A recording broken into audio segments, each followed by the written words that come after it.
शुरू करेंगे। नमस्ते पांडे जी, स्टार्ट।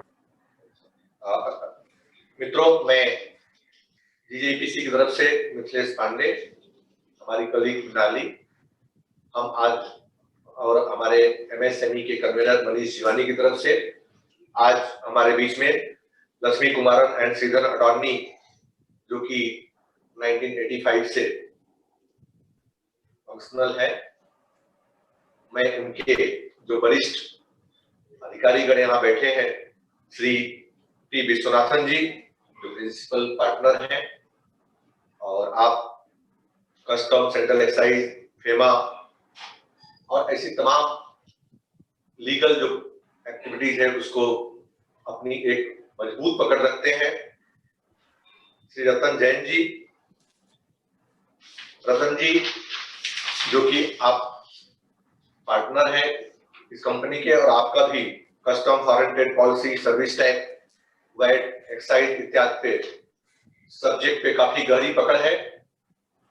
और जो तीसरे हमारे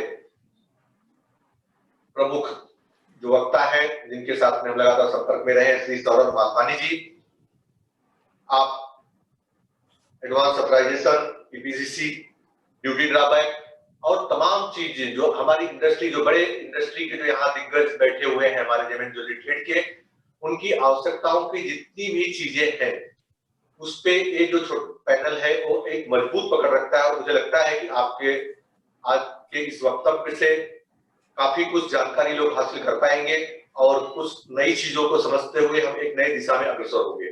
तो मैं DJIPC की तरफ से सर आप तीनों महानुभावों का यहाँ पे हार्दिक स्वागत एवं अभिनंदन करता हूँ। और अधिक समय न लेते हुए मैं जो हमारे DJIPC के मेंबर्स यहाँ जुड़ रहे हैं और जुड़ चुके हैं, उनका भी DJIPC की तरफ से और सारे पैनल्स की तरफ से आप सबका भी मैं हार्दिक स्वागत एवं अभिनंदन करता हूँ। और मित्रों, कार्यक्रम की शुरुआत हमारी जो गेस्ट स्पीकर्स हैं उनके द्वारा होगी और उस कार्यक्रम के अंत में आपके प्रश्नों का उत्तर दिया जाएगा। आप अपने क्वेश्चंस को चैट बॉक्स में या Q&A में पूछ सकते हैं। पूरा प्रेजेंटेशन होने के बाद में हम जो है क्वेश्चन आंसर्स का सेशन स्टार्ट करेंगे। तो मैं सर आपसे विनती करता हूं कि आप अब कार्यक्रम को आगे बढ़ाएं और हम जो है अब विराम लेते हैं। Thank you so much sir, welcome once again, thank you. Thank you, sir. We are grateful to the council and office bearers for giving us the opportunity. Okay. मेरे साथ मेरा दो कोलीग है, रतन और सौरभ। ठीक है, वो आप लोगों को एक्सप्लेन करेंगे क्या स्कीम है, एग्जिस्टिंग स्कीम क्या है, okay. आगे जो नया स्कीम इंट्रोड्यूस किया है गवर्नमेंट ने, उसके बारे में भी वो लोग जानकारी देंगे। ठीक है, जब भी आपको क्वेश्चन चाहिए, जैसे साहब ने बोला, क्वेश्चन आंसर चैट बॉक्स में आप लिख सकते हैं या तो बाद में हम लोगों को ईमेल भी कर सकते हैं। धन्यवाद। हम चालू करें सर? सर आप स्टार्ट कर सकते हैं। हाँ, रतन आप देख लो और सौरभ भी। Yes sir. Am I audible? हाँ, Audible. Thank you very much to this association and जितने भी पार्टिसिपेंट्स हैं उनको मेरा हार्दिक अभिनंदन। जैसा कि आपको बताया है कि आज हम इस सेशन के अंदर क्या क्या चीज़ें कवर करने वाले हैं, export related and bonded manufacturing जो फैसिलिटी गवर्नमेंट ने जो दी है एक्सपोर्टर को, इंपोर्टर को, उसके बारे में we will try to cover कि ये स्कीम क्या है, कैसे ऑपरेट होती है और जेम्स एंड ज्वेलरी सेक्टर इसका कैसे बेनिफिट ले सकते हैं। इससे पहले मैं बताना चाहूँगा कि इंडियन गवर्नमेंट ने बहुत सारी एक्सपोर्ट प्रमोशन स्कीम दे रखी है जो ऑलरेडी इन प्रोसेस है, like advance licence scheme, special economic zone SEZ, EOU export oriented undertaking, then EPCG for capital goods. बहुत सारी स्कीम्स ऑलरेडी उन्होंने दे रखी है जिनके अलग अलग प्रोज एंड कॉन्स है, अलग अलग उनके फीचर्स है, अलग अलग उनकी रिक्वायरमेंट्स है। If the respective person satisfy करता है वो कंडीशन, तो उनको बेनिफिट मिलता है। फॉर एक्सपोर्ट, ये जितनी भी स्कीम्स है वो एक्सपोर्ट रिलेटेड स्कीम्स है। अगर अपन ने कुछ जैसे गोल्ड इंपोर्ट किया और ज्वेलरी मैन्युफैक्चर करके एक्सपोर्ट किया तो ये बेनिफिट अपने को मिलेगा। बेनिफिट क्या है? Custom duty exemption, IGST exemption, या कस्टम ड्यूटी हमने पे किया है तो उसका reimbursement by way of drawback अपने को मिलता है, या कस्टम ड्यूटी हमने पे ही नहीं किया under special bonded warehouse manufacturing facility. फिर हम एक चीज और है कि इंपोर्ट ऑफ गोल्ड जो है वो रेस्ट्रिक्टेड है because this is not freely tradable. मतलब हर Ratan, one of the participants said you are not audible. Hello, आप Now- लोग को तो आवाज आ रहा है। मुझे भी आ रहा है सर। आवाज का प्रॉब्लम नहीं है, शायद वो आवाज का पार्टिसिपेंट्स को problem चैलेंज नहीं होगी। है, यहाँ नेटवर्क का प्रॉब्लम होगा। ठीक है। हाँ, तो इंपोर्ट, हाँ, इंपोर्ट पॉलिसी मतलब जो ये gold and jewellery, gold and silver ये फ्रीली इंपोर्टेबल नहीं है because these are restricted goods. क्या रेस्ट्रिक्टेड होता है, क्या मतलब फ्रीली है, दैट वी विल डिस्कस जब इंपोर्ट पॉलिसी का। फिर manufacturing in special warehouse, ये एक नया स्कीम है जो 2016 में आया है। पहले भी पहले warehouse, bonded warehouse manufacturing था। ये बॉन्डेड वेयर मैन्युफैक्चरिंग क्या होता है, we will discuss shortly. Then opportunities and challenges, ये स्कीम जो है जैसे manufacturing in special warehouse scheme तो उन्होंने दी है, बट इसमें अभी भी जो रेगुलेशंस उन्होंने फ्रेम किया 2020 में और सर्कुलर भी उन्होंने इश्यू किया है, बोर्ड ने, सीबीआईसी ने क्लेरिफाई किया है उन्होंने बहुत सारी चीजें। फिर भी इसमें कुछ सारी चैलेंजेस है, कुछ सारे क्लेरिफिकेशन है जो वी विल सजेस्ट यू कि आप एसोसिएशन के थ्रू गवर्नमेंट को रिप्रेजेंट करें and then you see clarification so that ये स्कीम है काफी ऑपरेशनल हो जाएगा, काफी आपको हेल्पफुल रहेगा। सो वे फॉरवर्ड के अंदर we will discuss about that कि क्या क्या रिप्रेजेंटेशन है वो we can file. So next, so first हम देखेंगे क्या क्या एक्सपोर्ट प्रमोशन स्कीम्स है। सो गोल्डन रूल है एक अपना गवर्नमेंट का, नॉट ओनली इंडिया बट सब कंट्रीज के अंदर ये रहता है कि जब भी कोई गुड्स पर्टिकुलर कंट्री से एक्सपोर्ट हो तो उसमें केवल वैल्यू ऑफ द गुड्स ही आना चाहिए, टैक्स पोर्शन कभी भी एक्सपोर्ट नहीं होना चाहिए। We can't put burden on to the importer. Suppose India से कोई श्रीलंका में या दुबई में या कहीं पर भी गुड्स जा रहा है, हम उनसे टैक्स रिकवर नहीं कर सकते। कोई भी कंट्री टैक्स उसी कंट्री के अंदर बेयर करती है, दूसरे के ऊपर नहीं बेयर करने देती है। सो देयरफॉर कार्डिनल रूल्स है कि always exports are made, not the taxes. Taxes कभी भी एक्सपोर्ट नहीं होते हैं। तो उसके लिए गवर्नमेंट ने क्या स्कीम्स चलाई है, duty रेमिशन scheme, duty exemption scheme. Duty रेमिशन scheme मतलब कि आप पहले ड्यूटी पे करो इंपोर्ट के टाइम पर, फिर आप ये गोल्ड है वो ज्वेलरी में मैन्युफैक्चर करिए, ज्वेलरी एक्सपोर्ट करो, हम आपको ड्यूटी का रिएम्बर्समेंट दे देंगे। ड्यूटी ड्रॉबैक आप क्लेम कर लो, सो हम आपको रिएम्बर्समेंट दे देंगे।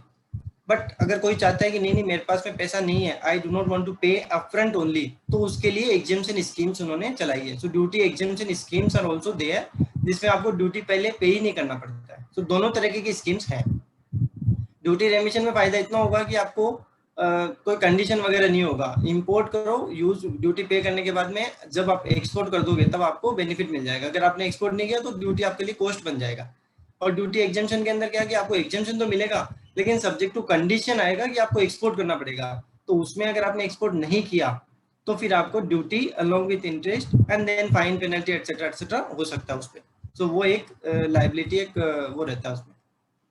सो ड्यूटी रेमिशन के अंदर नेक्स्ट, ड्यूटी रेमिशन में ड्यूटी ड्रॉबैक और ड्यूटी ड्रॉबैक रहता है। तो दो तरीके के ड्रॉबैक है। ड्रॉबैक मतलब reimbursement of the duties suffered on the inputs namely gold, silver and used in the manufacture of jewelry and then export, तो उसका रिएम्बर्समेंट मिलता है।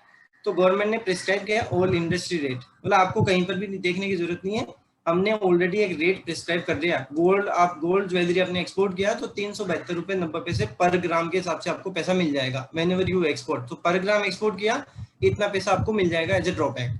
सिल्वर आपने एक्सपोर्ट किया तो 4332 रुपीज 20 पैसा आपको पर केजी, ये गवर्नमेंट ने ऑलरेडी स्पेसिफाई कर दिया है।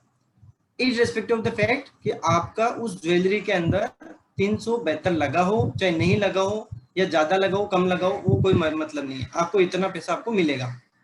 But suppose if you are not satisfied, आप बोलते नहीं मेरा तो 500 रुपए लगा है और मेरे को 372 रुपए मिल रहा है, तो therefore I am not satisfied with this, तो उस केस में आप ब्रांड रेट ऑफ ड्रॉबैक के लिए जा सकते हो। So brand rate is customised drawback will be given based on the requirement. तो उसके अंदर कुछ कंडीशंस होती है, कुछ फॉर्म वगैरह फिलअप करना होता है, उसके बेसिस पर आप ब्रांड रेट में जा सकते हो। तो condition is like 4/5 of the duty suffered, मतलब ऑल इंडस्ट्री रेट है that is less than 80% of the duty suffered, then only आपको ब्रांड रेट ऑफ ड्रॉबैक के अंदर जा सकते हो।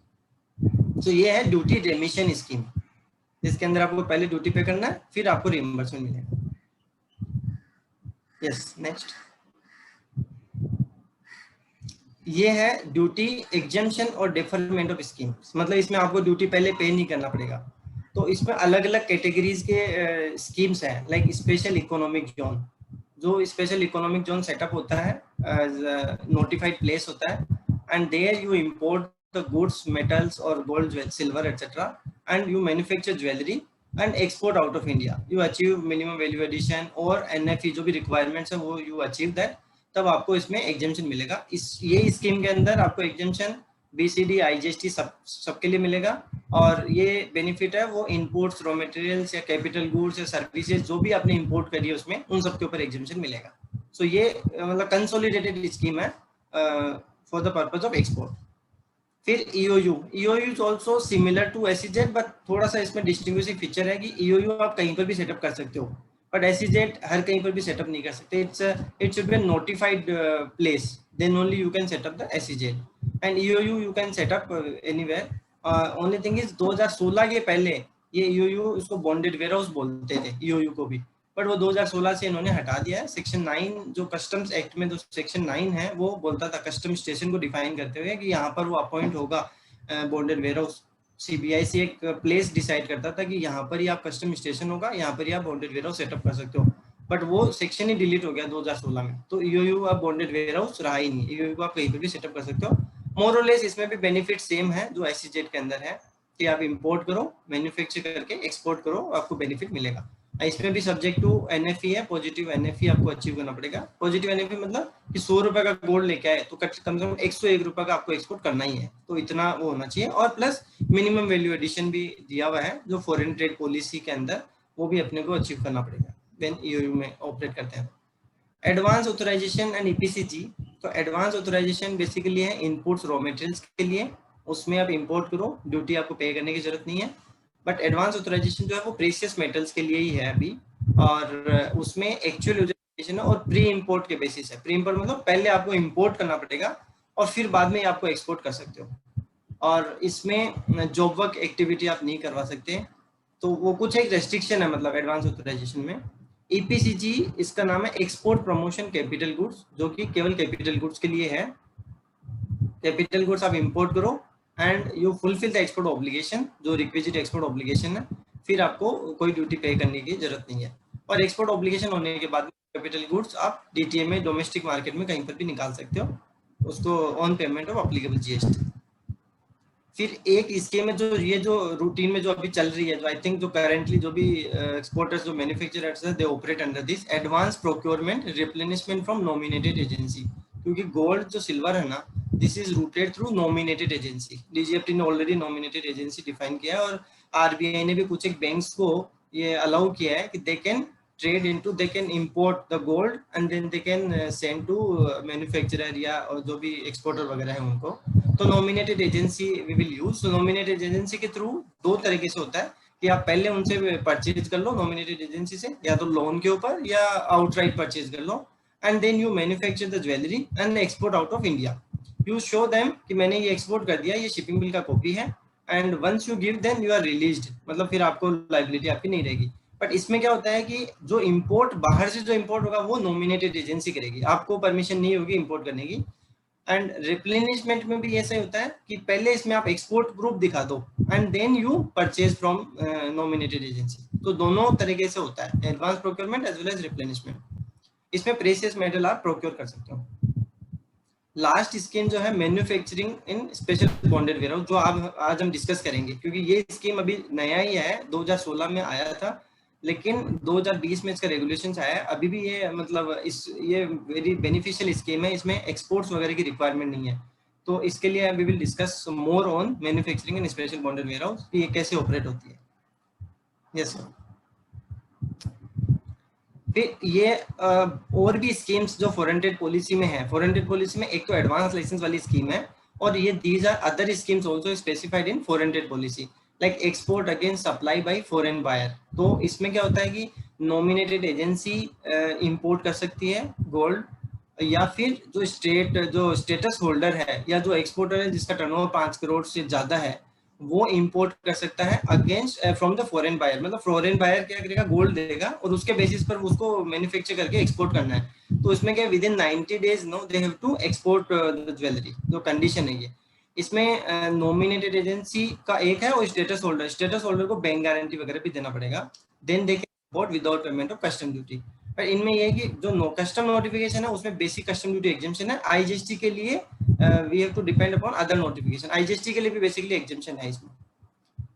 फिर रिप्लेनिशमेंट ऑथराइजेशन फॉर जेम्स, ये this also replenishment authorisations we can obtain from DGFT. जो भी ऑथराइजेशन है वो सब डीजीएफटी से मिलता है। And for like gem consumables, तो कंज्यूमेबल्स के लिए अपन replenishment authorisation we can take. उसमें कंज्यूमेबल जो परसेंटेज दिया हुआ है कि कितना ज्वेलरी हम एक्सपोर्ट करेंगे उसका सर्टेन परसेंटेज है, वो आपको कंज्यूमेबल्स इंपोर्ट आप कर सकते हो। तो उसमें दो तरीके से होता है कि लाइक प्रेशियस मेटल के लिए है या फिर कट एंड पॉलिश डायमंड्स के लिए है। तो दोनों के लिए आप इंपोर्ट कर सकते हो, परसेंटेज उसमें दिया हुआ है नोटिफिकेशन के अंदर। फिर एक्सपोर्ट प्रमोशन टूर्स, क्योंकि बहुत सारा ज्वेलरी जो होता है कि मतलब फॉरेन में एग्जीबिशन लगता है या टूर्स जो होता है या पर्सनल बैगेज के थ्रू होता है, तो इनके थ्रू भी जो भी एक्सपोर्ट होता है बाहर, इंडिया के बाहर, तो वो भी एक्सपोर्ट में माना जाएगा। उसके बदले में कोरोस्पोंडिंग जो क्वांटिटी है उसमें जो ज्वेलरी में जो भी गोल्ड लगा हुआ है उतना क्वांटिटी आप इंपोर्ट कर सकते हो। तो इंपोर्ट एंटाइटलमेंट आपको मिल जाएगा बेस्ड ऑन द एक्सपोर्ट जो भी होता है। बट इसमें भी क्राइटेरिया है, मतलब अलग अलग को दिया हुआ है। जैसे आपने कोई गुड्स लेके गया, कोई एग्जीबिशन बाहर हुआ, तो विद इन 45 डेज के अंदर अपने को वापस लाना पड़ेगा जो एग्जीबिशन होने के बाद में, या फिर 60 डेज के अंदर लाना पड़ेगा या 90 डेज के अंदर। जो भी कंडीशंस है within that we have to reimport that exhibition होने के बाद में। इसमें और भी दिया हुआ है कि एक एग्जीबिशन हो गया उसके बाद में दूसरे एग्जीबिशन में वहां से डायरेक्ट जाना है, तो that also is permissible. So these are monitored by AD banker, RBI के थ्रू मॉनिटर होता है ये। फिर cut and polish diamond with reimport facility, ये इसमें भी दो तरीके से होता है। एक कि cut and polish diamond suppose अपने इंडिया के अंदर ही मैन्युफैक्चर किया है और फिर हमने एक्सपोर्ट किया है, उसमें अगर कुछ डिफेक्ट कुछ हुआ और सप्लाई कस्टमर ने हमको वापस दिया है तो हम री इम्पोर्ट कर सकते हैं। री इम्पोर्ट में हमको नोटिफिकेशन है 45/2017, उसका बेनिफिट मिलेगा। मतलब कस्टम ड्यूटी हमको पे नहीं करना पड़ेगा पूरे डायमंड पे। ये कस्टम ड्यूटी क्यों पे करना होता है? ऑन एवरी इंपोर्ट इंडिया के अंदर एज पर सेक्शन 20, मतलब री इम्पोर्ट को भी उन्होंने इम्पोर्ट ही ट्रीट किया है, तो हर इंपोर्ट के ऊपर अपने को कस्टम ड्यूटी पे करना पड़ता है। लेकिन उन्होंने नोटिफिकेशन दिया है कि अगर गुड्स इंडिया के अंदर मैन्युफैक्चर होके कोई गुड्स एक्सपोर्ट किया है और वही वापस आ रहा है, तो आपको पूरे डायमंड के ऊपर पे नहीं करना। आप एक काम करो, जो इंश्योरेंस ऑफ रेट लगा है या जो वैल्यू एडिशन हुआ है उसके ऊपर पे कर दो, मतलब। तो ये री इम्पोर्ट फैसिलिटी है। और एक होता है कि ग्रेडिंग के लिए, कि अगर कुछ ग्रेडिंग की फैसिलिटी बाहर के किसी के पास में अवेलेबल है तो उसके लिए भी हम cut and polish diamond export कर सकते हैं और फिर री इम्पोर्ट कर सकते हैं without payment of duty. So this also these schemes, ये जितने भी स्कीम्स है ये फॉरेन ट्रेड पॉलिसी में चैप्टर 4 के अंदर दी हुई है। हाँ, अभी है import policy. Next, pre 1992 our policy of the government was very stringent. मतलब उनके पॉलिसी क्या था कि कोई भी इंपोर्ट अलाउ नहीं है इंडिया के अंदर, only few of the items जो स्पेसिफाइड है वही आइटम्स अलाउड है इंडिया के अंदर। So every item pre 1992 I am talking about, जब पॉलिसी बहुत स्ट्रिक्ट था, जब फॉरेन करेंसी का बहुत ज्यादा क्रंच था, उस टाइम पर उन्होंने कोई भी गुड्स अलाउ नहीं किया इंडिया में, only few items they allowed. पर 1992 के अंदर जब लिबरलाइजेशन टू प्लेस, लिबरलाइजेशन हो गया पॉलिसी का, तो उसमें उन्होंने बोला कि सारे आइटम अलाउड है इंडिया में, अब whatever you want to import you import except few items. तो few items only were restricted. So उस रेस्ट्रिक्टेड आइटम्स के लिए देन वी नीड लाइसेंस। मतलब रेस्ट्रिक्टेड मतलब सब्जेक्ट टू कंडीशन हो सकता है, या फिर कैनलाइज एजेंसी कर सकती है, या फिर नॉमिनेटेड एजेंसी कर सकती है, या फिर कोई स्पेसिफाइड पर्पज के लिए वो गुड्स हो सकता है। तो रेस्ट्रिक्शन गवर्नमेंट कैन पुट। और एक होता है प्रोहिबिटेड कैटेगरी, मतलब अगर गवर्नमेंट चाहती है कि कोई आइटम इंपोर्ट, ये पर्टिकुलर आइटम इंपोर्ट कर ही नहीं सकते कोई भी, तो वो प्रोहिबिटेड के अंदर आएगा।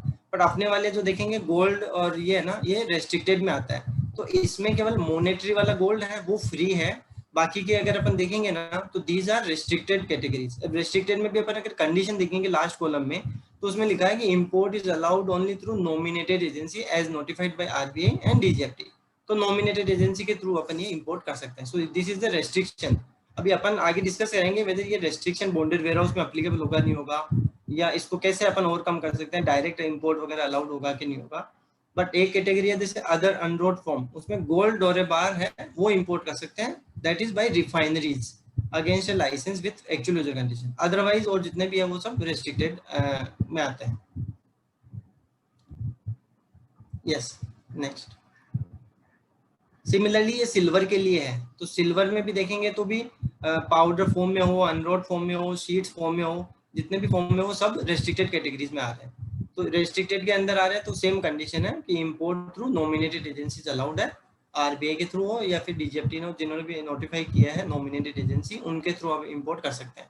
बार अगर वो सिल्वर बार इंपोर्ट करना है तो that is free subject to RBI regulations जो भी है, बिकॉज उसमें they can put certain conditions about this price etc or the total value of the goods and all, so वो RBI regulations के हिसाब से है, but otherwise this is free।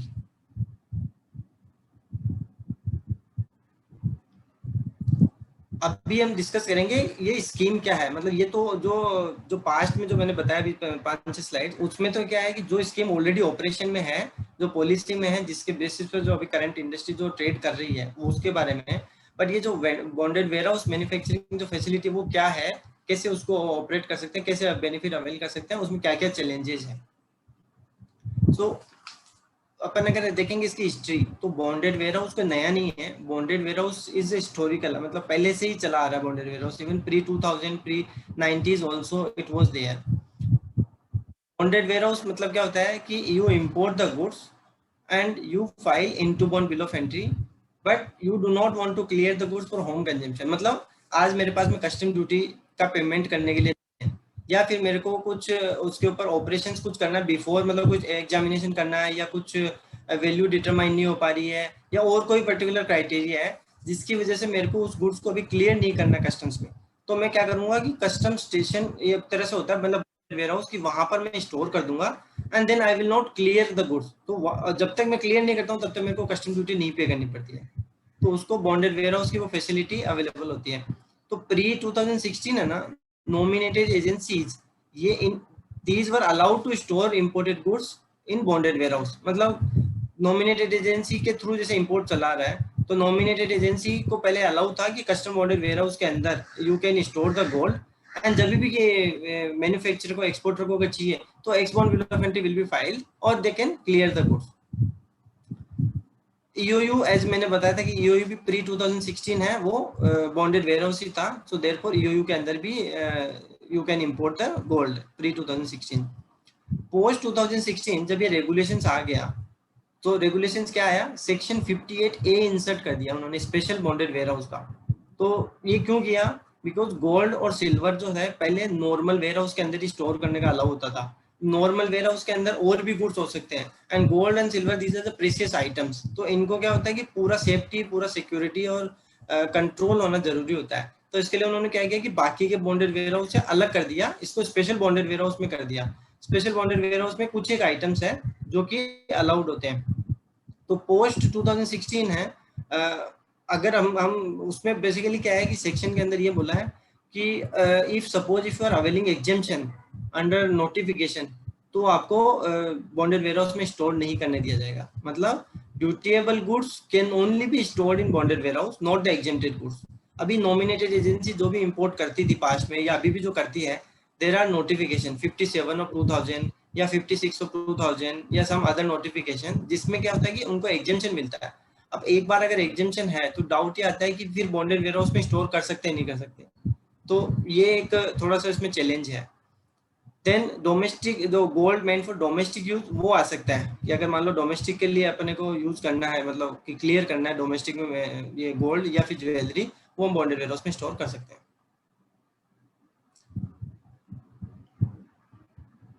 सो ये इसमें जो रेलिवेंट जो इसमें प्रोविजंस है जो चेंजेस हुए हैं, मतलब एक तो है लिबरलाइजेशन ऑफ वेयरहाउसिंग प्रोसीजर्स। एक सेक्शन 62 था जो कंट्रोल था ना, पहले जो रिकॉर्ड बेस्ड कंट्रोल था वो हटा दिया, केवल स्पेसिफाइड गुड्स के लिए कंट्रोल होगा।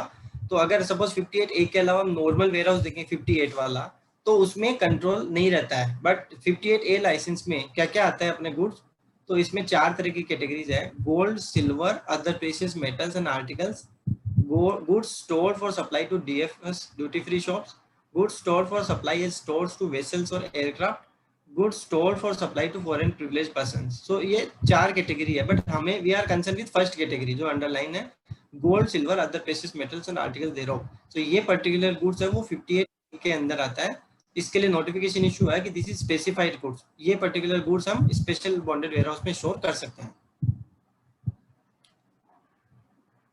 नेक्स्ट, स्पेशल बॉन्डेड वेयरहाउस क्या मतलब होता है? Special warehouse means a site or a building that is license under section 58 of the customs act wherein dutiable goods imported by or on behalf of the licensee can be stored. मतलब 58A के अंदर licence हमको लेना पड़ता है principal commissioner या commissioner से, and then a particular premise it should be fully secured and all. इसके रेगुलेशंस है, those you have to comply with. And dutiable goods can only be stored. अगर कोई एग्जेम्प्टेड गुड्स है तो वो store नहीं हो सकता. सेक्शन मतलब says that whether practically or really whether that is allowed or not, that we will सी.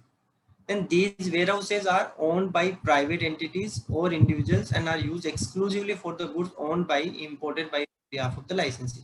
तो मतलब इसको एप्लीकेशन में कोई भी ले सकता है, प्राइवेट एंटिटीज या इंडिविजुअल्स या प्रोप्राइटरशिप फर्म कंपनीज, और उन्होंने सर्कुलर के अंदर पूरा दिया है कैसे प्रोसेस क्या कर सकते हैं. But just keep in mind कि स्पेशल बॉन्डेड वेयरहाउस मींस एक प्रीमाइस है, एक वेयरहाउस है सिक्योर्ड, फुल्ली सिक्योर्ड, जहां पर इंपोर्टेड गोल्ड सिल्वर है you can store without payment of custom duty. Custom duty आपको तब तक नहीं पे करनी है जब तक वो बॉन्डेड वेयरहाउस से बाहर नहीं निकलते, होम कंजम्पशन के लिए नहीं निकलते. ओके, नेक्स्ट, ये रेगुलेशंस हैं जो इसको ऑपरेट करते हैं, जो इसको गवर्न करते हैं स्पेशल बॉन्डेड वेयरहाउस को.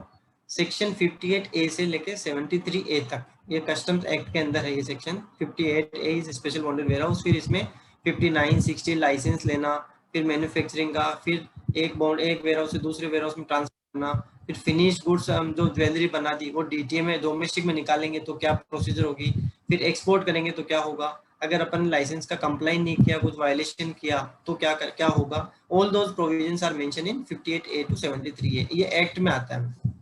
फिर बाद में एक्ट के अंदर फिर स्पेशल वेयरहाउस लाइसेंसिंग रेगुलेशंस, तो मतलब जो एप्लीकेशन जो करना होता है 58A में जो लाइसेंस लेने के लिए, उसके लिए क्या रिक्वायरमेंट्स होती है, किन को मिलता है लाइसेंस, उसकी जो रिक्वायरमेंट्स है वो स्पेशल वेयरहाउसिंग लाइसेंस रेगुलेशंस में लिख दिया हुआ है पूरा. फिर मैन्युफैक्चरिंग और other operations in special warehouse regulations 2020. ये है इंपॉर्टेंट क्योंकि स्पेशल वेयरहाउस लाइसेंसिंग रेगुलेशन जो आपको मिलेगा 58A में, उसमें केवल आप गोल्ड सिल्वर स्टोर कर सकते हो, आप ट्रांसफर कर सकते हो, आप एक्सपोर्ट कर सकते हो, बट आप मैन्युफैक्चर नहीं कर सकते जब तक आप मूवर जो next manufacture and other operation से ये लाइसेंस नहीं लेते, ये परमिशन नहीं लेते. और ये परमिशन मिलती है सेक्शन 65 में. तो 58A आपको लाइसेंस देता है ऑपरेट करने का, बट 65 परमिशन देती है मैन्युफैक्चर करने की. तो ये दोनों अपने पास में होंगे तब अपन इस स्कीम का बेनिफिट ले सकते हैं. और ये मतलब एप्लीकेशन वगैरह कैसे करना है तो आगे उसमें देखते हैं. तो regulations only meant for manufacturing operation respect to gold silver other precious metal. तो जैसे मैंने बताया था कि 58A में नोटिफिकेशन में 4 कैटेगरी आती थी, वो DFS वगैरह वाला, बट ये जो मूवर के लिए जो रेगुलेशंस है वो केवल gold silver other precious metal के लिए ही दिया हुआ है. फिर उन्होंने बोर्ड ने CBIC ने एक सर्कुलर भी इशू किया अगस्त 2020 के अंदर. उसमें भी उन्होंने बहुत सारी चीजें मतलब सेम प्रोसीजरल जो क्लेरिफिकेशंस वगैरह वो दिया उन्होंने. तो these 4 things are very important. फिर अब इसमें अपने को बेनिफिट क्या मिलता है, तो रॉ मटेरियल मतलब जैसे गोल्ड या कैपिटल गुड्स या सिल्वर जो भी हम बॉन्डेड वेयरहाउस के अंदर लेके आ गए, हमें कोई भी कस्टम ड्यूटी पे नहीं करना है. सपोज बॉन्डेड वेयरहाउस में अपने गोल्ड से ज्वेलरी बना दी और ज्वेलरी बना के हमने एक्सपोर्ट कर दिया, तो नाउ क्वेश्चन कम्स कि जो मैंने कस्टम ड्यूटी नहीं भरी थी गोल्ड के ऊपर वो अब भरनी है कि नहीं भरनी है. तो आंसर इज नहीं, उसका आपको रेमिशन मिल जाएगा, उसको आपको एग्जेम्पशन मिल जाएगी. सो अगर गोल्ड इंपोर्ट किया, फिनिश्ड गुड्स मतलब ज्वेलरी वगैरह बनाया और आपने बॉन्डेड वेयरहाउस से डायरेक्ट एक्सपोर्ट कर दिया बाहर, तो कुछ पे नहीं करने की जरूरत है. और अगर मान लो आपने वो ज्वेलरी बना के डोमेस्टिक मार्केट में निकाला, तब क्या होगा, तो उस केस में आपको जो ज्वेलरी है उसके ऊपर अप्लीकेबल GST पे करना है, प्लस जो कस्टम ड्यूटी उस गोल्ड के ऊपर भी जो ज्वेलरी के अंदर है, तो custom duty on gold contain in the jewellery वो भी अपने को भरना पड़ेगा अगर डोमेस्टिक में जा रहा है. तो ये स्कीम बेसिकली ये बोलता है कि आप इंपोर्ट करो, मैन्युफैक्चर करके एक्सपोर्ट करो तो कोई ड्यूटी मत भरो, बट इंपोर्ट करके मैन्युफैक्चर करके डोमेस्टिक में निकाल रहे हो तो उस टाइम पर आपको ड्यूटी भरने की जरूरत है. एक और डाउट आता है कि आपको जब फिनिश्ड गुड्स या ज्वेलरी निकालेंगे, मान लो 2 महीने बाद में इंपोर्ट से, तो 2 महीने का इंटरेस्ट भी भरना पड़ेगा क्या गोल्ड पे? तो आंसर इज नो, गोल्ड के ऊपर केवल कस्टम ड्यूटी ही भरना है, कोई इंटरेस्ट भरने की जरूरत नहीं है। तो ये डेफरमेंट ऑफ बेनिफिट मिलता है। फिर कैपिटल गुड्स आपने इंपोर्ट किया, मान लो कोई मशीन चाहिए या छोटा कोई टूल्स या कोई और भी कोई आइटम अगर आपको चाहिए which is in nature of capital goods bonded warehouse में, तो उसके ऊपर भी आपको ड्यूटी भरने की जरूरत नहीं है। बट वो कैपिटल गुड्स जब तक बॉन्डेड वेयरहाउस में है तब तक ड्यूटी भरने की जरूरत नहीं है। बट जिस दिन आपने मे बी 2 इयर्स या 5 इयर्स या 10 इयर्स डाउन द लाइन अगर आपने वो कैपिटल गुड्स निकाला मार्केट में डोमेस्टिक में, तब आपको ड्यूटी भरना पड़ेगा, पूरा ड्यूटी भरना पड़ेगा। मतलब जो ओरिजिनल वैल्यू थी, सपोज ओरिजिनल वैल्यू 1 लाख रुपए की थी, तो 1 लाख रुपए के ऊपर जो अप्लीकेबल ड्यूटी है वो आपको भरना पड़ेगा। और अगर सपोज वो कैपिटल गुड्स आपने एक्सपोर्ट कर दिया तो आपको भरने की जरूरत नहीं है। फिर अगर मान लो गोल्ड आपने इंपोर्ट किया और 2 महीने बाद में आपको पता चला कि ज्वेलरी नहीं बनाना, इस गोल्ड को मेरे को निकालना पड़ेगा, और अपना गोल्ड अगर आपने एसेट्स आपने क्लियर किया तो क्या होगा, तो उसके ऊपर आपको कस्टम ड्यूटी भरनी पड़ेगी। नाउ डाउट कम्स कि इंटरेस्ट भी भरना पड़ेगा कि तो पहले वाला जो सेकंड बुलेट में मैंने बताया था कि उसमें गोल्ड से ज्वेलरी बना के फिर आपने ज्वेलरी निकाला था, इसके लिए इंटरेस्ट नहीं आया था गोल्ड पे। बट अगर गोल्ड एज सच अगर आपने क्लियर किया तो उस केस में इंटरेस्ट, सर्कुलर बोलता है कि इंटरेस्ट पे करना पड़ेगा। बट रेगुलेशंस में थोड़ा सा मतलब एक्ट के अंदर क्लियर नहीं है, बट सर्कुलर ये बोलता है, स्पेशल वेयरहाउस का जो अगस्त 2020 में वो बोलता है कि इंटरेस्ट आपको पे करना पड़ेगा। So that is one thing which I wanted to highlight.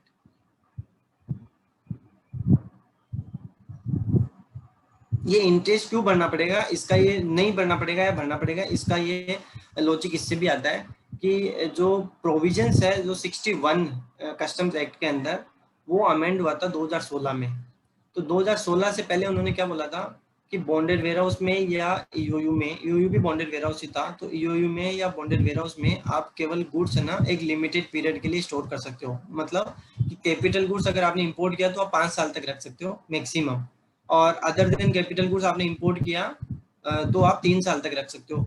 और ए और डबल ए में जो बता रहा हूँ कैपिटल गुड्स या ये other than capital good, those are for manufacture, अगर मैन्युफैक्चर के लिए है तो 5 साल या 3 साल, और एनी अदर गुड्स अगर है तो आपको 1 ईयर तक आप रख सकते हो। ये टाइम लिमिट पहले दिया हुआ था, तो ये टाइम लिमिट के बाद में अगर मतलब सपोज अगर आपने मैक्सिमम टाइम लिमिट है 5 साल या 3 साल या 1 साल, बट अगर सपोज आपने गुड्स 90 डेज के बियॉन्ड रखा तो आपका इंटरेस्ट मीटर चालू हो जाएगा 61(1)(b) के अंदर, पहले वाले में। बट अभी अमेंडमेंट उन्होंने कर दिया कि बॉन्डेड वेयरहाउस में या ईओयू में, इनमें क्या है कि आपको टाइम लिमिट जो 5 साल 3 साल का था वो कुछ नहीं है, आप जब तक आपको चाहिए तब तक आप गुड्स रखो, but though should be for manufacture in terms of section 65। But suppose आपने इंपोर्ट किया मैन्युफैक्चर के लिए बट अल्टीमेटली मैन्युफैक्चर में यूज नहीं किया, तो सी बोलता है in the case of any other goods till the expiry of 1 year from the date on which the proper officer, तो मतलब विद इन 1 ईयर के अंदर आप रख सकते हो। तो ये हो गया time limit with in which you can store the goods. अभी इंटरेस्ट का आता है नेक्स्ट में, जस्ट नेक्स्ट।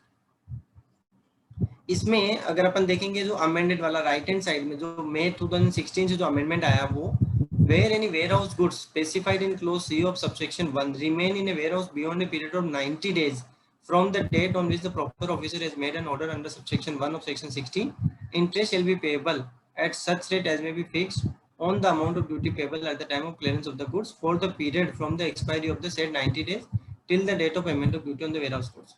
मतलब कि अगर मान लो आपने गोल्ड इंपोर्ट किया, आपने मैन्युफैक्चर नहीं किया बट आपने एज सच ही क्लियर किया, तो वो 61(1)(c) में आ सकता है, तो उसमें इंटरेस्ट फ्री पीरियड 90 डेज का ही रहेगा। 90 डेज के बाद 91 डेज हो जाए आपका इंटरेस्ट चालू हो जाएगा। बट अगर आपने गोल्ड मैन्युफैक्चर में यूज करके ज्वेलरी बना के अगर आपने क्लियर किया तो आपका 61(2) में आएगा, 60 हाँ सबसेक्शन 2 में आएगा, तो उस केस में आपको इंटरेस्ट भरने की जरूरत नहीं है। तो इंटरेस्ट वाला तभी आएगा जब गोल्ड एज सच क्लियर करते हो।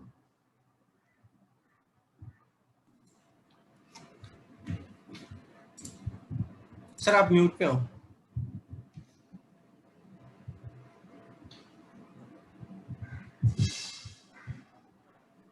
Sir, cannot hear you, Mr. Jain. Hey, I am speaking, but only thing is, Mr. Viswanathan wanted to say something. I think he's on mute.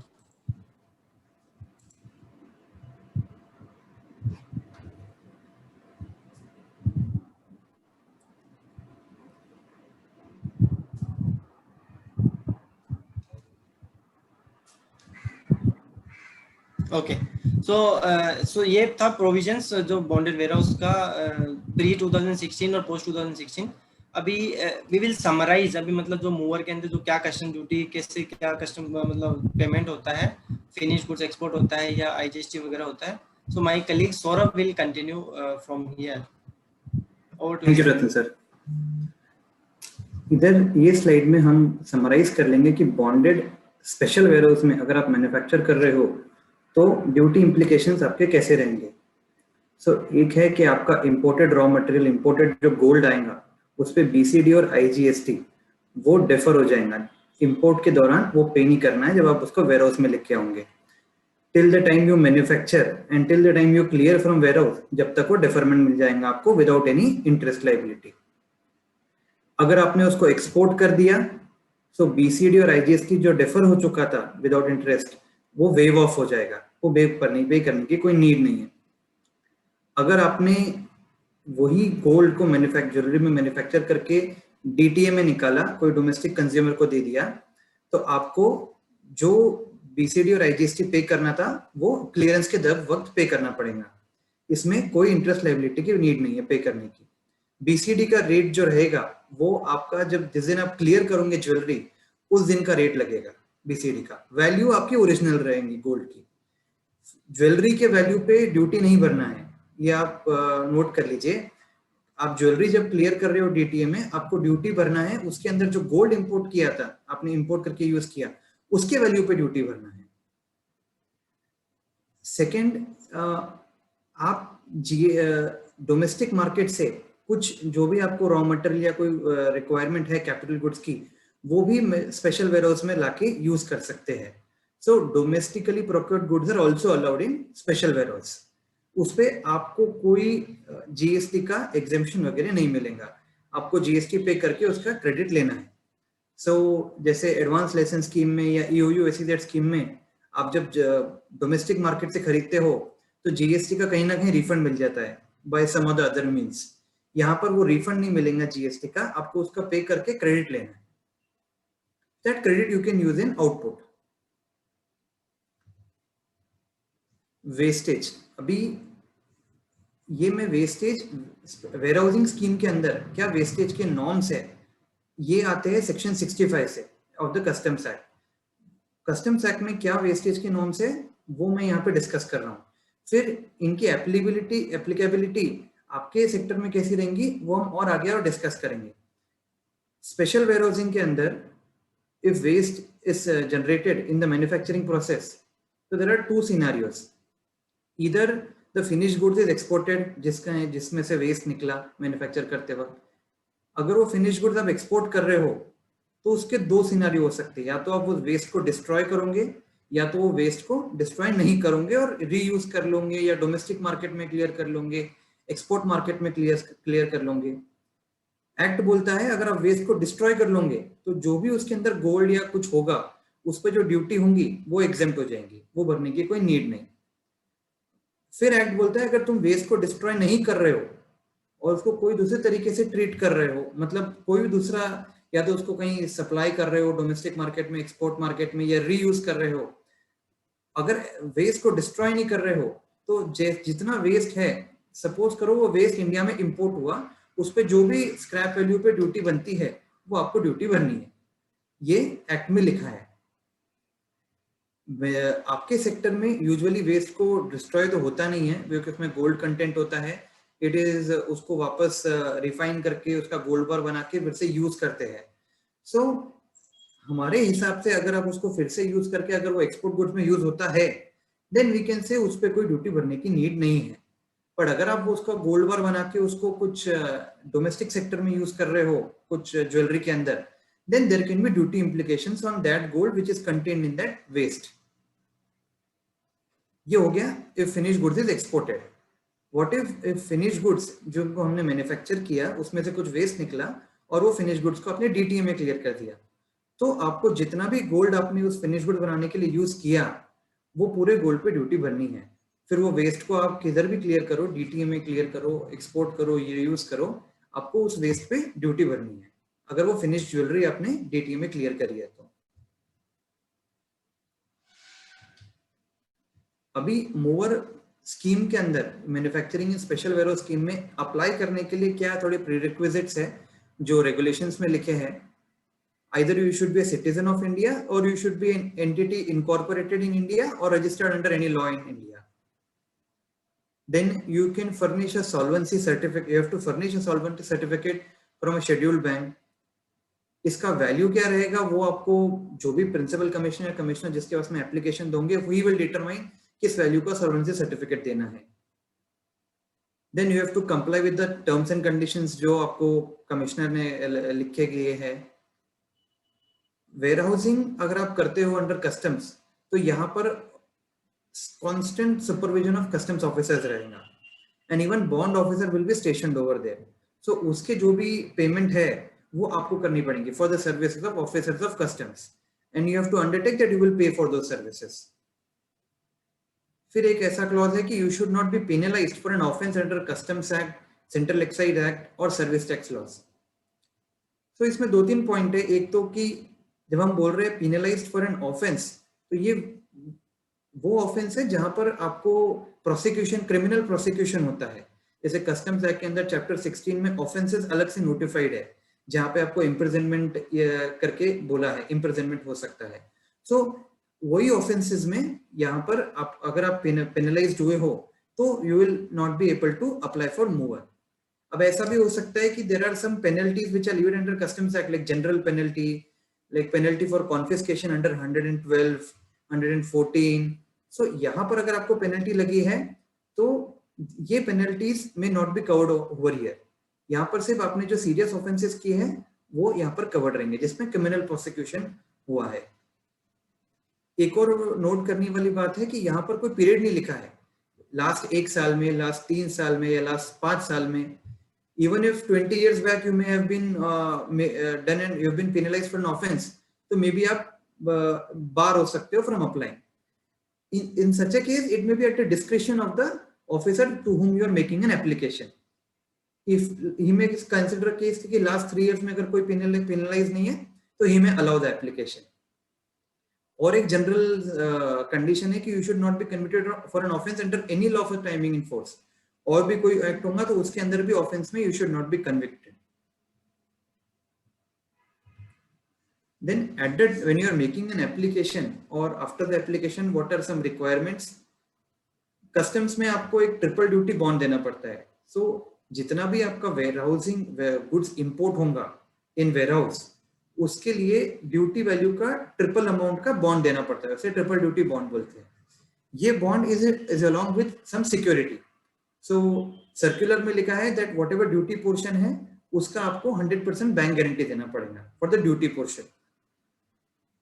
So this bank guarantee can be for the amount of warehouse goods जो एक time पे आपके warehouse में होते हैं. Over and about this आपको insurance policy भी लेनी है फॉर द ड्यूटी अमाउंट कि अगर कोई वेयरहाउस गुड्स को कुछ होता है या डिस्ट्रॉय होते हैं या कोई सेल ऑफ हो जाता है या यू आर बैंकरप्ट तो आप नहीं पे कर पा रहे हो तो इसलिए इन्होंने एक एडिशनल इंश्योरेंस पॉलिसी का भी कंडीशन डाला है that from an insurer you get an insurance policy for the duty amount for the portion of those warehouse goods जो कभी एक समय पे वेयरहाउस में रहेंगे. So estimated value of goods पे आपको एक इंश्योरेंस पॉलिसी लेनी है. सो बॉन्ड भी सबमिट करना है, बैंक गारंटी भी है अलॉन्ग विद बॉन्ड और एक इंश्योरेंस पॉलिसी भी है. देन इसमें इनपुट आउटपुट नॉर्म्स आप अपने आपके जो इनपुट आउटपुट नॉर्म्स आपको लगते हैं इस सेक्टर में हैं वो आप लिख के कमिश्नर को दे सकते हैं at the time of application.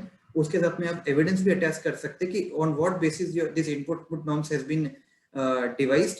तो वो एविडेंस के साथ में आप इनपुट आउटपुट नॉर्म्स कमिश्नर को दे सकते हैं कि ये हमारा इतना इनपुट आउटपुट है, इतना वेस्टेज है और इतना फिनिश ज्वेलरी बनती है. Then it is at the description of commissioner कि उसको रेटिफाई करना या फिर वेस्टेज. तो एफटीपी में भी there are defined values of wastage कितनी हो सकती. Commissioner can take those values of wastage also. ये उसके डिस्क्रिप्शन पे है. अगर आपने प्रॉपरली आपने एविडेंस किया है कि आपको इतना वेस्टेज है देन कमिश्नर में कंफर्म दोज नॉर्म्स आल्सो. सो इसमें इनपुट आउटपुट नॉर्म्स कोई दूसरी अथॉरिटी नहीं देती है, डीजीएफटी या सीबीआईसी. इसमें आपके जो इनपुट आउटपुट नॉर्म्स है आप डिवाइस करके एविडेंस देके कमिश्नर को सबमिट करना पड़ता है। फिर अकाउंट्स आपको डिजिटली मेंटेन करते हैं, कंप्यूटराइज अकाउंट्स आपको मेंटेन करने पड़ेंगे, कितने रिसिप्ट हुई गुड्स की, कितना आपने रिमूवल किया, कितना फिनिश ज्वेलरी बनाई, डीटीए में रिमूवल, एक्सपोर्ट, ये आपको, और मंथली रिटर्न्स फाइल करने हैं। मंथली रिटर्न्स आपको बॉन्ड ऑफिसर और कस्टम्स ऑफिसर को फाइल करने पड़ेंगे। फिर एक वेयरहाउस कीपर करके एक पोस्ट है जो आपको अपॉइंट करनी पड़ेगी, and he will be a person, he can be among your own company, एक ऐसा पर्सन जिसको कस्टम प्रोसीजर्स का पूरा नॉलेज है। तो कस्टम्स रेगुलेशंस में ऐसा लिखा है, उस पर्सन को आप वेयरहाउस कीपर करके बोलोगे, and he will take care, he will be like incharge of your warehouse on behalf of your company. Then you have to undertake to, अगर कोई गोल्ड वगैरह आप डीटी में क्लियर कर देते हो, ड्यूटी व्यूटी नहीं भरते हो, तो उसका एक अंडरटेकिंग भी लेता है दैट यू विल पे any duties, interest, fine and penalties whichever customs will determine. And indemnification भी लेता है कस्टम्स, अगर कोई लायबिलिटी है on account of loss suffered in respect of warehouse goods, उसका कोई एक्सीडेंट हो जाता है, कुछ हो जाता है, तो उसके देने इंडेमनिफिकेशन भी लेता है। कुछ फीचर्स, अभी अगर आप न्यू लाइसेंसी हो, जो अपने स्पेशल वेयरहाउस में अभी 58A का लाइसेंस आपके पास नहीं है और आपको 58A का लाइसेंस लेके मैन्युफैक्चरिंग करनी है, तो एक सिंगल एप्लीकेशन है जो सर्कुलर में लिखा है, पूरा उसका फॉर्मेट है एप्लीकेशन का। वो सिंगल एप्लीकेशन में आप लाइसेंस भी ले लोगे 58A का और मैन्युफैक्चरिंग की परमिशन भी ले लोगे। अभी इसमें कोई मिनिमम इन्वेस्टमेंट का कोई रिक्वायरमेंट नहीं है कि आपको कितना मिनिमम इन्वेस्टमेंट रिक्वायर्ड है, या कोई नोटिफाइड एरिया में ही ये सेटअप हो सकता है वेयरहाउस, ऐसा भी नहीं है। उसके कुछ रेगुलेशंस है कि जगह कैसी होनी चाहिए, प्रीमाइसेस कैसे सिक्योर होनी चाहिए। अगर वो सब रेगुलेशंस या वो सब कंडीशंस कंप्लाई होती है, then anywhere in India you can set up this warehouse, and कोई मिनिमम एरिया का रिक्वायरमेंट भी नहीं है। Anywhere your existing facility can be converted into special warehouse anywhere in India if it complies with the conditions attached. और वो conditions क्या होंगी, आपके जो अगर आप जो वेयरहाउस बनाना चाहते हो उसके बारे में प्रॉपरली लिखना पड़ेगा कि एक कस्टम बॉन्डेड वेयरहाउस है, प्रॉपर सिग्नेचर देना पड़ेगा। फिर आपको कंप्यूटराइज्ड अकाउंटिंग करनी पड़ेगी। फिर उन्होंने कुछ बिल्डिंग कैसी होनी चाहिए उसके बारे में लिखा है कि डोर, विंडो, बिल्डिंग कंपोनेंट, स्टेपली कंस्ट्रक्शन होना चाहिए for safety and security of the goods. फिर आपको एक सेपरेट स्ट्रॉन्ग रूम लगेगा गोल्ड और सिल्वर और ये प्रेशियस मेटल्स रखने के लिए, सेपरेट स्ट्रॉन्ग रूम की रिक्वायरमेंट रहेगी। ये स्ट्रॉन्ग रूम विल बी, इसकी चाबी बॉन्ड ऑफिसर के पास भी रहेंगी, so bond officer will B controlling the strong room. Bond officer करके एक कॉन्सेप्ट ये है कि कस्टम्स का एक बंदा will be in charge of your warehouse and he will B station at that warehouse. All the receipt in the warehouse of goods and all the removal of finish goods और as such जो भी remove होंगे warehouse से, वो सब bond officer के presence में रहेगा। स्ट्रॉन्ग रूम में भी जो आप गुड्स सब डालोगे और निकालोगे वो सब बॉन्ड ऑफिसर के दायरे में होगा। He will be like a person station at your warehouse. उन्होंने ये भी बोला है कि there should be sufficient office space for that bond officer in the warehouse. Even customs officers, other custom officer can comes to inspect the area and for the examination of goods. Those custom officers के लिए there should be adequate space and all. All transportation of goods in warehouse, outside the warehouse, from warehouse to warehouse, export करते वक्त या DTA में निकालते वक्त, it should be under a one-time lock. So one-time lock एक system है, उसके अंदर आपको यहाँ पर ट्रांसपोर्टेशन करना पड़ेगा। ये हो गया पूरा स्कीम जो हमने डिस्कस कर लिया, जो फ्रेमवर्क ऑफ द स्कीम। अभी आपके सेक्टर के हिसाब से इसमें क्या अपॉर्चुनिटीज है और क्या चैलेंजेस है, वो कुछ हम यहाँ पे डिस्कस करेंगे। सबसे पहले है कि आपका प्रेशियस मेटल जो आपको प्रोक्योर करना है, gold is not available in India, it is always imported, तो वो कैसे प्रोक्योर होगा इन अ वेयरहाउस। जैसे हमने अभी देखा कि gold and silver restricted goods है, इंडिया में उसका import is restricted only through, and it is imported only through nominated agencies. वो जो कुछ पब्लिक सेक्टर अंडरटेकिंग्स और बैंक्स हैं, उनके थ्रू ही आप गोल्ड परचेस कर सकते हो। बट पॉलिसी में, फॉरेन ट्रेड पॉलिसी में कहीं एक ऐसे पैरा भी है, अभी ये एक वेयरहाउस है, warehouse is a customs area. So एक ऐसा भी इशू हो सकता है, मतलब क्वेश्चन हो सकता है कि whether warehouse, special warehouse owner gold और सिल्वर डायरेक्टली इंपोर्ट कर सकता क्या, whether law gives him the right to directly import gold and silver, notwithstanding the import policy which is restricted. So customs में एक पैरा ऐसा है जो बोलता है, foreign trade policy में एक पैरा ऐसा है जो बोलता है restricted goods can be imported in a warehouse, private warehouse, और एक पैरा ऐसा है जो बोलता है restricted goods will be cannot be imported and stored in a warehouse. तो यहाँ कहीं एक ambiguity foreign trade policy में है जिसको गवर्नमेंट से क्लैरिफाई करना पड़ेगा. अगर इन्होंने ये क्लैरिफाई कर दिया है कि direct import can be allowed by a special warehouse owner, then it will be very easy to make this being functional and attractive. आज एडवांस ऑथराइजेशन होल्डर्स को ही अलाउड है कि that you can import gold directly and not through nominated agencies. Other than advance authorisation ऐसा कोई और direct supply by foreign buyer scheme जो है, ये दो स्कीम ही है जहां पर डायरेक्ट इंपोर्ट कर सकते हो आप गोल्ड, नहीं तो you have to take it to nominated agency. We need to represent to government to say that to clarify that even in special warehouse you can import directly. The special warehouse owner can import directly. अगर directly import करने का facility नहीं दे रहे हैं तो at least they should, nominated agencies should be able to sell me bond to bond sale. मतलब उन्होंने भी जो gold वो import कर रहे हैं, and if they are storing in a warehouse, then from that warehouse to ये warehouse में bond to bond sale, उसमें भी कोई duty implications नहीं होते हैं. Yeah, high C sale if it is possible by the nominated agency, and that should be allowed. Policy condition is it should be through nominated agency. So if nominated agency is causing the import and then it is making bond to bond sale or high C sale, it should not be a problem, but it will, इसके लिए proper clarification लगेंगे. आज nominated agencies हमने देखा 2016 के बाद में उन्हें warehouse का कोई requirement नहीं है. They don't 2016 के पहले एक्सपोर्टर को जो भी गोल्ड जाता था वो बॉन्ड टू बॉन्ड सेल में होता था, पर 2016 के बाद में नॉमिनेटेड एजेंसीज ने वेयरहाउस में गोल्ड रखना बंद कर दिया, which is meant for exporters. So but all the special warehouse owners may also be doing export sales. So उनको कैसे गोल्ड प्रोक्योर करेंगे, ये एक क्वेश्चन है which needs to be clarified. Then second, अभी स्पेशल वेयरहाउसिंग में क्या benefit एक मेन है कि आप यहाँ पर जो डोमेस्टिक, आज आप क्या करते होंगे, डोमेस्टिक मार्केट के लिए जो ज्वेलरी बनाते होंगे, नॉमिनेटेड एजेंसी से गोल्ड खरीदते होंगे, and nominated agencies have paid duty on that gold, and then आप गोल्ड ज्वेलरी मैन्युफैक्चर करके मार्केट में बेचते होंगे. अभी स्पेशल वेयरहाउसिंग स्कीम में कैसे वर्क अपॉन होगा? स्पेशल वेयरहाउसिंग स्कीम में suppose if you are allowed direct import or if you are allowed bond to bond sale from nominated agency, आपको कोई ड्यूटी नहीं लग रही है. You will manufacture finish goods in the special warehouse and that finish goods are supposed to be sold in the DTA. So जब तक आप उस फिनिश गुड्स को डीटीए में क्लियर नहीं करते तब तक आपको ड्यूटीज पे करने की नीड ही नहीं है. तो यहाँ पर आपको एक इंटरेस्ट बेनिफिट मिल रहा है, and gold being a very precious commodity and high value commodity, इस पे ड्यूटी इंप्लीकेशंस भी ज्यादा है, इंटरेस्ट बेनिफिट भी अच्छा हो सकता. तो ये ड्यूटी डिफरमेंट पे जो इंटरेस्ट बेनिफिट है, it is a major factor. It's even in normal warehousing scheme जहां पर लोग मैन्युफैक्चरिंग कंसीडर कर रहे हैं, वहां पर भी लोगों को ये सबसे बड़ा बेनिफिट लग रहा है कि जो डोमेस्टिक सेल्स है वहां पर जो ड्यूटी डिफरमेंट है वहां पे इंटरेस्ट बेनिफिट मिल रहा है उन्हें, जो आज नहीं मिल सकता कहीं पे भी.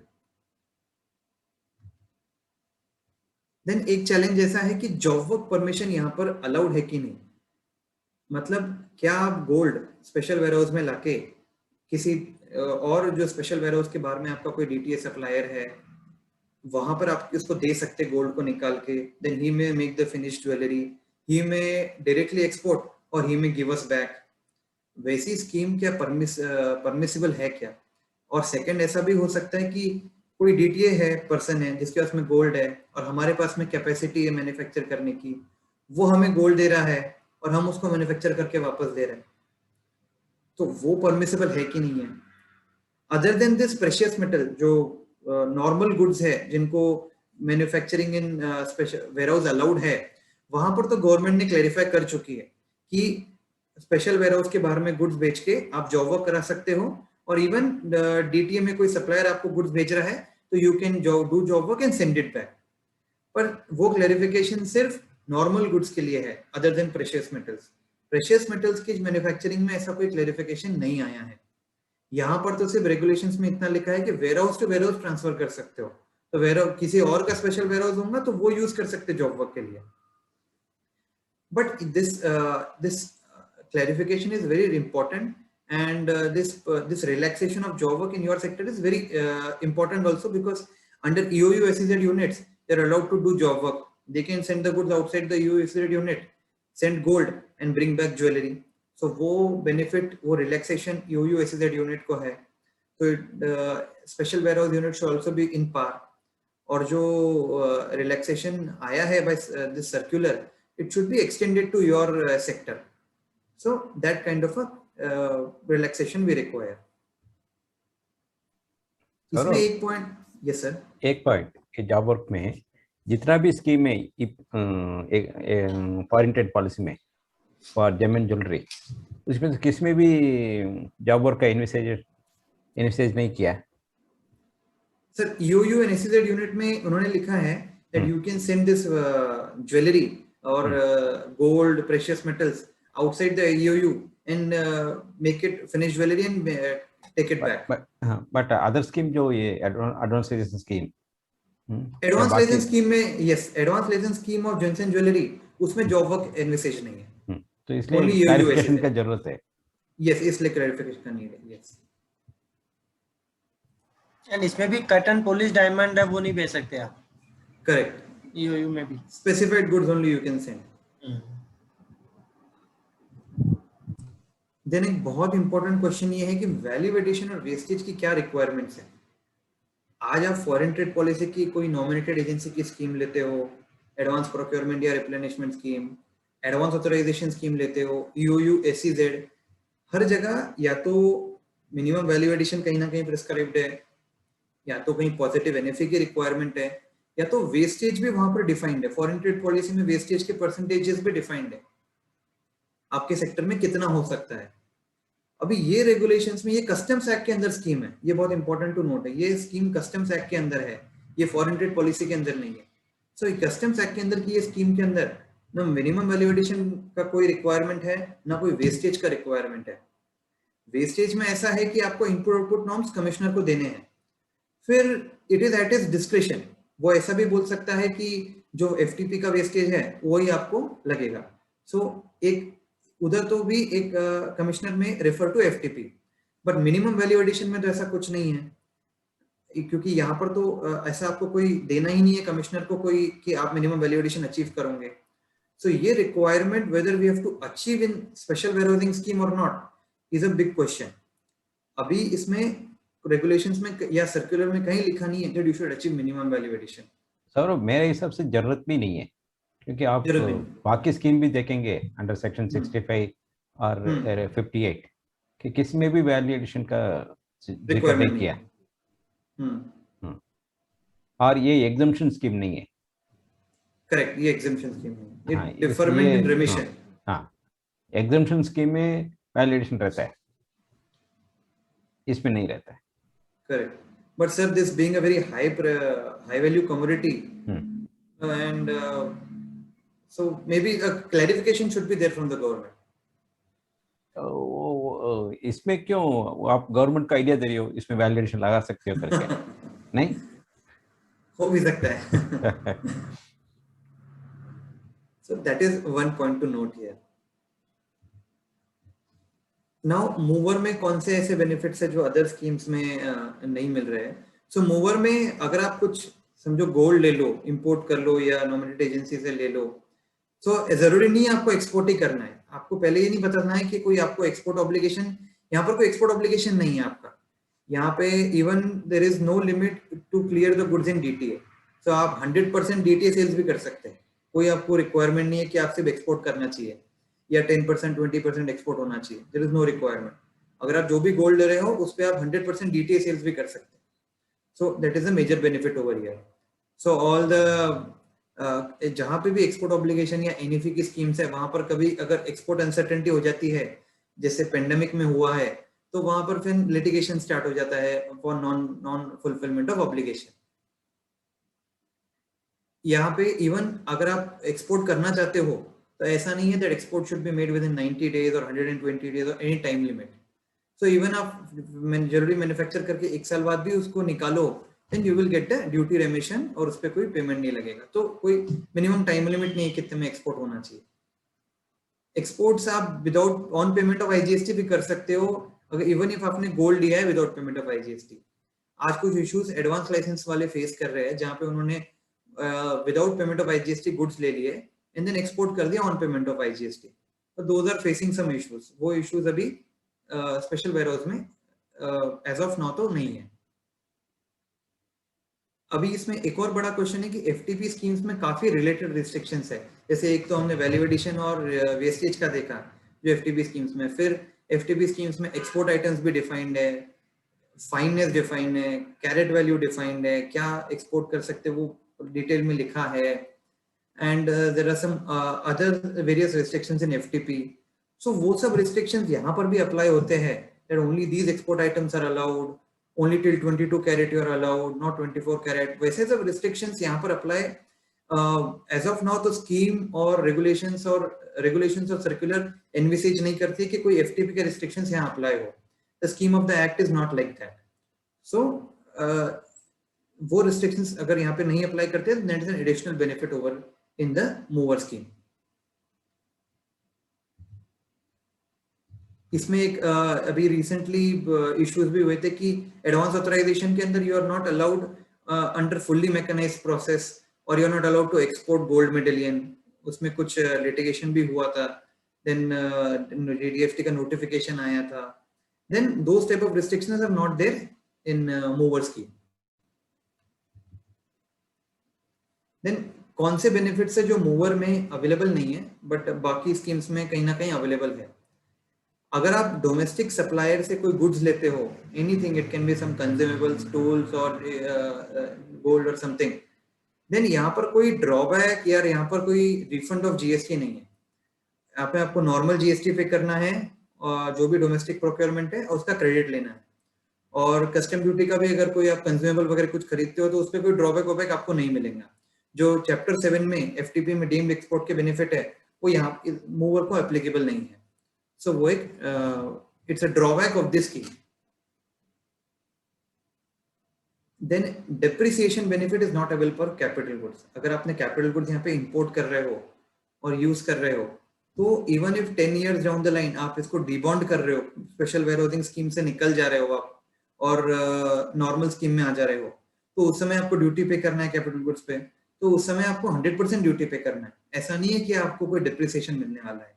आज यूओयू और एसईजेड स्कीम में डिप्रिसिएशन मॉडल है पूरा, बट यहाँ पर वो डिप्रिसिएशन मॉडल नहीं है क्योंकि ये एक एक्सपोर्ट कमिटमेंट स्कीम नहीं है। इसमें कोई एक्सपोर्ट कमिटमेंट नहीं है, अटैच्ड कमिटमेंट नहीं है, तो इसलिए they don't provide any depreciation benefit.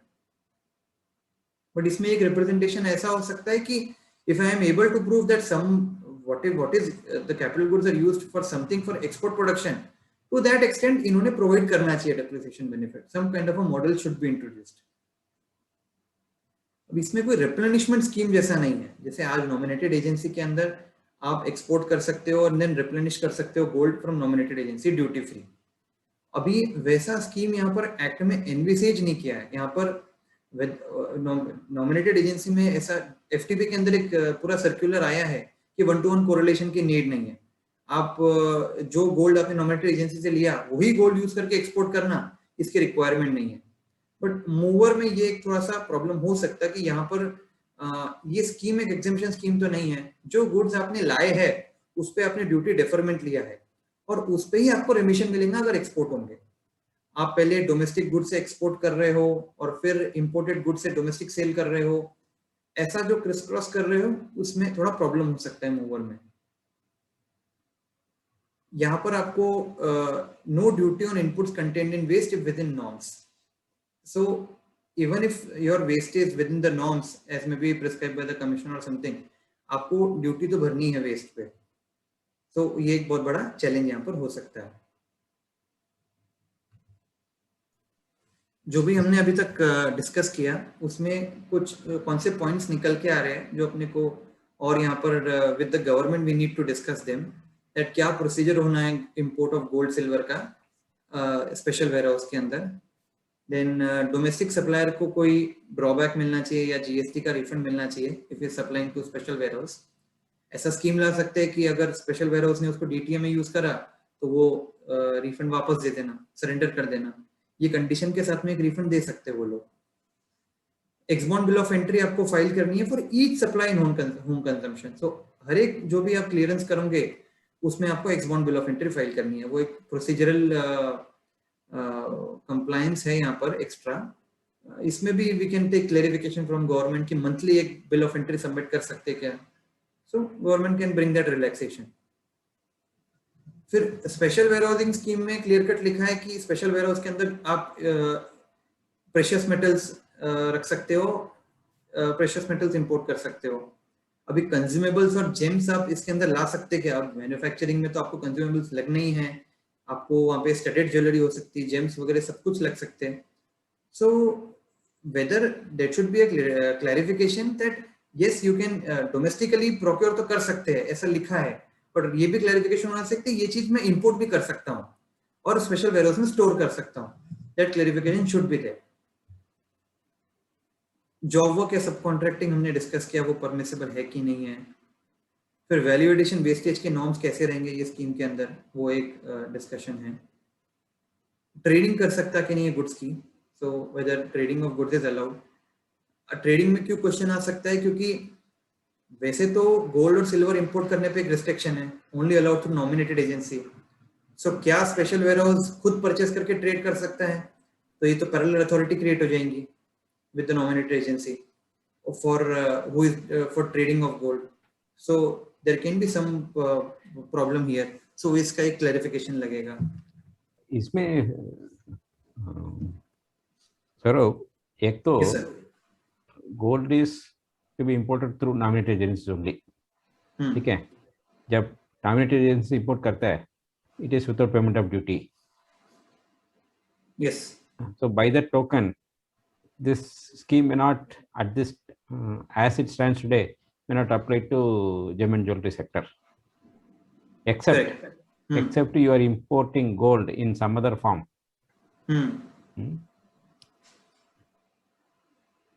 Or except if nominated agency stores the gold or you warehouse में रख के then transfer करे, or you have to get a license from DGFT to import gold, then you import it. So जैसे similarly advance authorization holder को exemption है from restriction, similarly special warehouse owner को should be an exemption from restriction. Correct. So that DGFT should make an amendment. It should make import unrestricted for holders of 5080 license. Okay. They can say that you don't trade. वो एक condition हो सकती है। और दूसरा जो भी jewellery हम लोग एक्सपोर्ट करते हैं, okay, and if it is found defective etc when re-import, that re-import notification doesn't apply to goods manufactured in warehouse. Correct. Okay, so that also we need to take care. Yes. Yes. So here so just a second. अभी क्या कितना time बाकी है हम लोगों के लिए? Question answer ये स्किप कर लें या ये करके फिर क्वेश्चन आंसर ले लें? सर देखिए नॉर्मली हमारा पूरा सेशन 1 घंटे 15 मिनट से मैक्सिमम हम रखते हैं। ओके, ऑलरेडी हम 1 आवर 10 मिनट्स हो चुका है। हाँ ठीक है, फिर अभी क्वेश्चन आंसर ले लें Saurabh. Yes, yes sir, yes sir.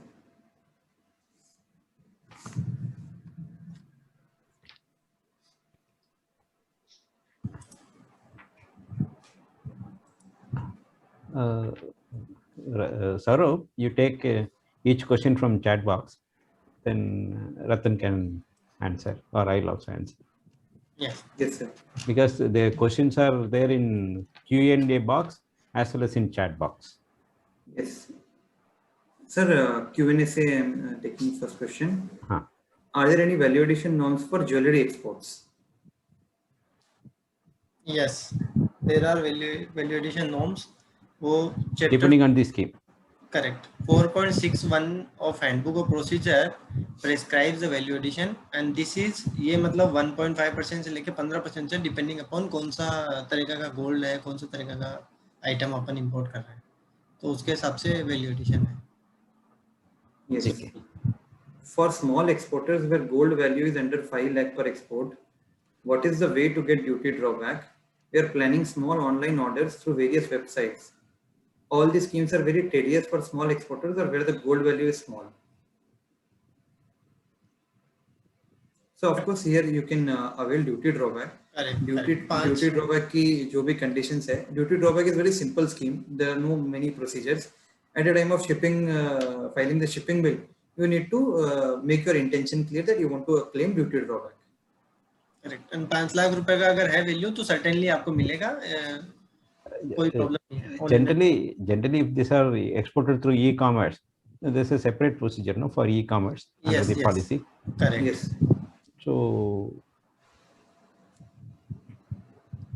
that we can answer separately, but generally it is possible. Yes, it's possible. What about cut and polished gemstone being sent for grading and certification?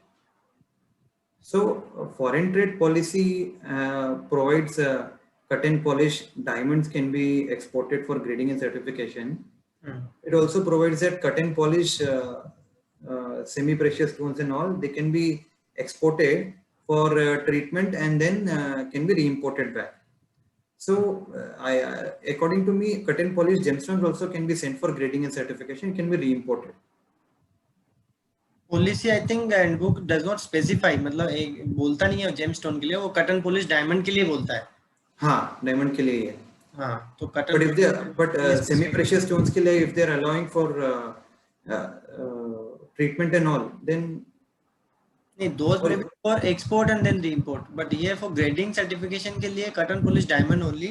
Para 4.74 में है handbook में, वो cut and polish diamond के लिए, तो gemstone diamond के लिए specifically नहीं है.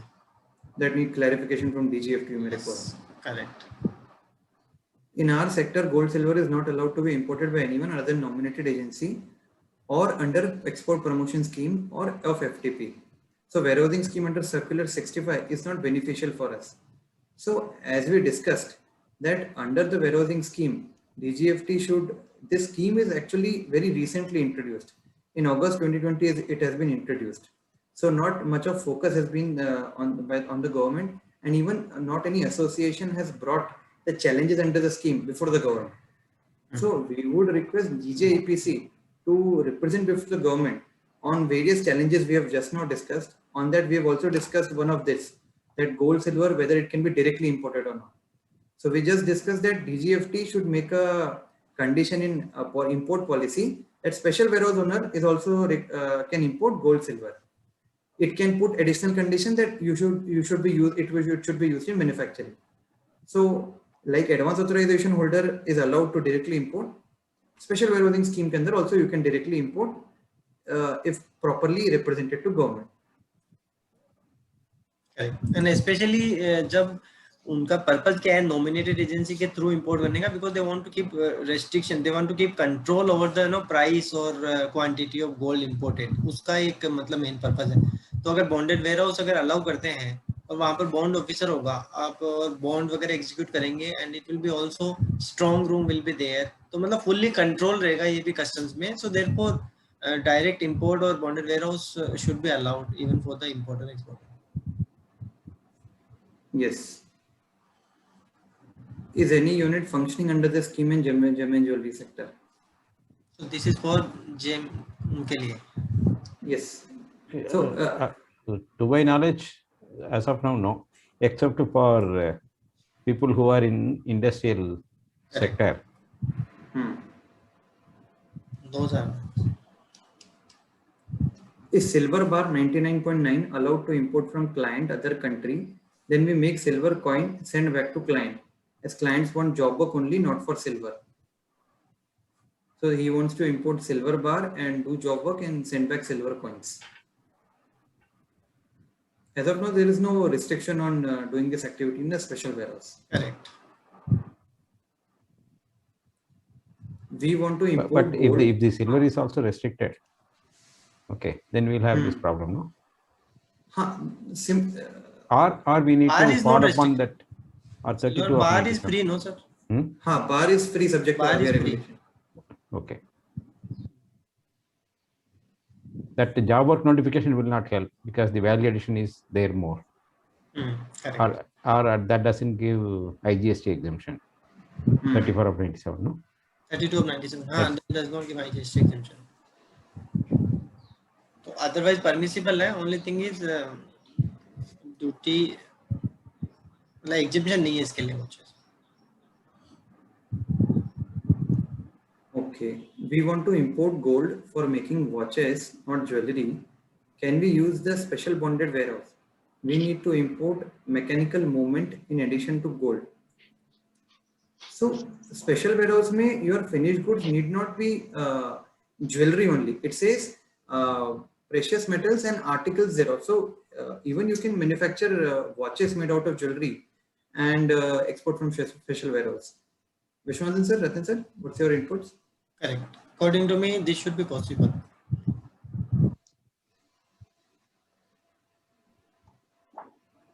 We need to import mechanical movement in addition to gold. Even you can also import some capital goods along with gold. Correct. Or any other raw material. That's allowed. So that should be permissible in that. Only thing is if they allow that this is not through nominated agency, then Yes. We need to understand under duty drawback whether we can claim CGST on local gold purchase. If we took drawback on that invoice, whether we can claim. So under duty drawback model under customs, right now there is no drawback of GST portion. The drawback is only limited to the customs duty value. For GST, you have to claim refund under the GST laws at a time of export.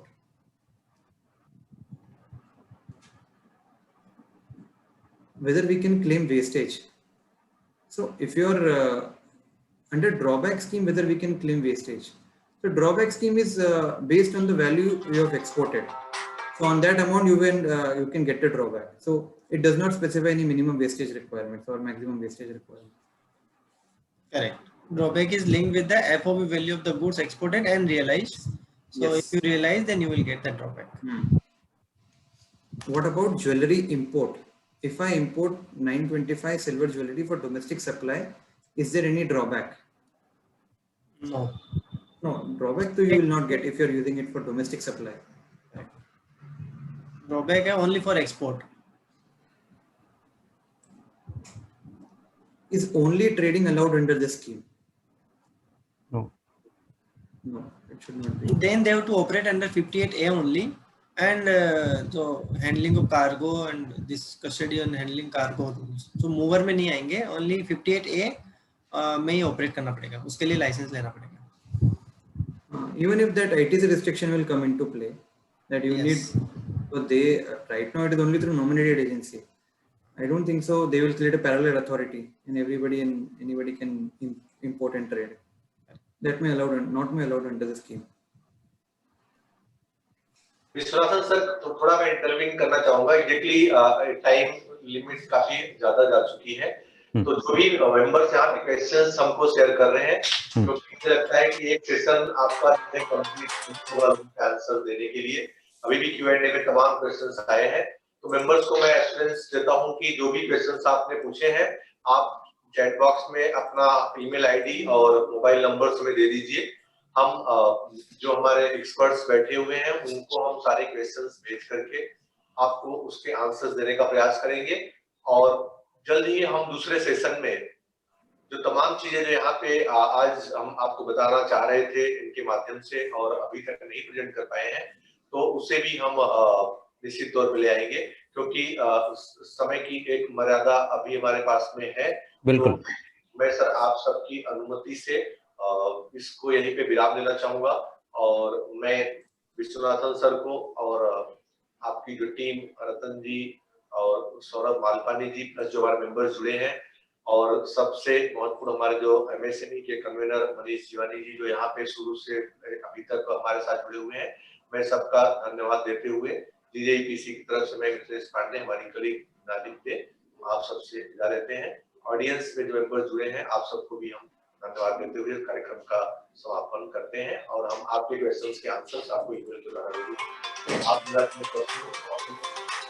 Mobile number किसी तौर पे सो much sir. Thank you. Thank you. Thank you. अब हम लोग आपका member से आपको questions लेके हमको भेज दीजिएगा, हम रिप्लाई कर देंगे। जी सर, थैंक यू। और सारी क्वेश्चंस के बेस पे मैं दोबारा आपसे इस संबंध में संपर्क करेंगे, जिससे कि हम जो लोगों के मन के डाउट्स हैं वो 1 to 1 रूबरू होकर के भी कर सके। ठीक है, बिल्कुल। ठीक है। Thank you.